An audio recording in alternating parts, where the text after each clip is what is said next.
अभी आपको बताएं कि कारोबार के दौरान इंटरबैंक में डॉलर की कीमत में कमी देखी जा रही है। इंटरबैंक में डॉलर 3 रुपए से ज्यादा सस्ता हुआ है। कारोबार के दौरान इंटरबैंक में डॉलर 208 रुपए 2 पैसे का है। मजीद डिटेल्स हासिल करते हैं नुमाइंदा जियो न्यूज रियाज एंडी से। रियाज, क्या वजूहात हैं डॉलर के नीचे आने की और फोरकास्ट क्या है? 208 पे तो चला गया है। हाँ, सबसे बड़ी वजह तो यही IMF का जो गेट पास है वो ऐसा लगता है कि हमने हासिल कर लिया है ना। क्रिटिक फिल हो जाएगी, ज़र मुबादला ज़खायर बढ़ जाएंगे, वो डॉलर जो है उसका इम्पैक्ट आना शुरू हो गया मार्केट के अंदर के we are safe now again. But again कहाँ तक ये नीचे जाएगा, this is a question mark. Of course IMF के साथ इस पर डेफिनेटली बात हुई होगी, लेकिन ये कम्युनिकेट नहीं किया जाता। लेकिन अर्लियर अगर मैं कुछ याद करूं, 1 महीने पहले जब IMF से मुज़ाकरात शुरू हुए थे तो उनकी एक कंडीशन थी कि 190 तक को डॉलर को रखा जाए। तो अगर हालात वैसे ही हैं, लेकिन उसके बाद हालात बहुत बदले भी हैं, इंटरनेशनल प्राइसेस भी बढ़ी है, तो बहुत पॉसिबिलिटी है कि वो 200 से ऊपर हो या 200 हो।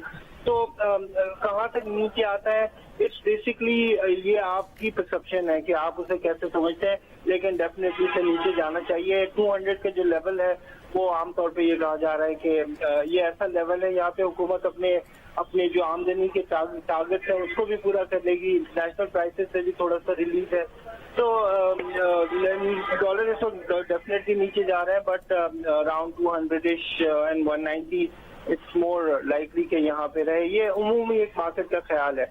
बाकी ये कि मार्केट एक्शन हर चीज को डिस्काउंट कर देती है, नो मैटर हाउ कितने स्ट्रॉन्ग फंडामेंटल्स हो, कितने स्ट्रॉन्ग टेक्निकल्स पे मार्केट ड्राइव कर रही हो, लेकिन एक जंग, एक कोई भी किसी किस्म की भी चीज जो है, ये कोरोना का जो फियर है वो दोबारा लौट आए, ये चीजें जो है वो डेफिनेटली मार्केट को इम्पैक्ट करती है। अच्छा रियाज, डॉलर के नीचे आने के असरात क्या होंगे फ्यूल प्राइसेस पर खास तौर पर? देखिए, सबसे बड़ा असर तो महंगाई के ऊपर डेफिनेटली जाना चाहिए। आज आप बस के अंदर सफर करें तो जो इस वक्त लड़ाइयाँ हो रही है, लिटरली लड़ाइयाँ हो रही है, लोगों के पास इतनी सकत नहीं है कि वो किराया देके जो है अपने काम पे रोजगार पे जा सकें, एंड बड़ा चंक जो है उनका बाइट कर रहा है उनकी तनख्वाह का। तो यस, महंगाई पे होगा, ट्रांसपोर्ट के किराए कम होंगे and so on so fourth, बाकी चीजें भी जो है उसका इम्पैक्ट आना चाहिए। लेकिन एक चीज जो दिमाग में रखनी है वो ये कि क्रूड ऑयल की प्राइसेस नीचे आई है, जो पेट्रोल और डीजल मसनूआत है उसका मार्जिन अभी तक मेंटेन है, यानी जो रिफाइनरी कॉस्ट है वो अभी हाई है। एक्स रिफाइनरी कॉस्ट जो है वो अभी कोई 220 रुपए के करीब बनती है। तो it's high, it's certainly high. तो ये नीचे आती है नहीं आती है ये देखना होगा, और उसके साथ डेफिनेटली डॉलर भी जो है वो समहाउ किसी ना किसी हद तक लिंक करेगा।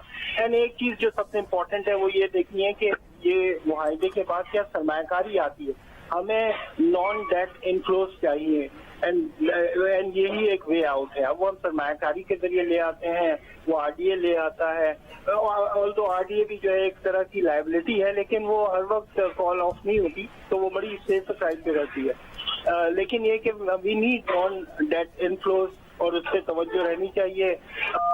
जो नीलम, अगर मैं फर्क आपको बताऊं, जो हम अपनी इंपोर्ट को कर्टेल कर रहे हैं वो तकरीबन 13 अरब डॉलर है इस साल, इसका भी एक इम्पैक्ट आना चाहिए। लेकिन उस 13 अरब डॉलर में देखें 8 अरब के तेल है खाने का, तकरीबन 5 अरब की कॉटन है, और अगर आप इनको ही मिला लें तो आप 13 अरब डॉलर सिर्फ यहीं पे सेव कर लेते हैं। तो अगर ज़राअत के ऊपर तवज्जो है तो ये डॉलर का मसला भी इसको ऐसा लगता है कि ज़राअत के साथ जुड़ा हुआ है।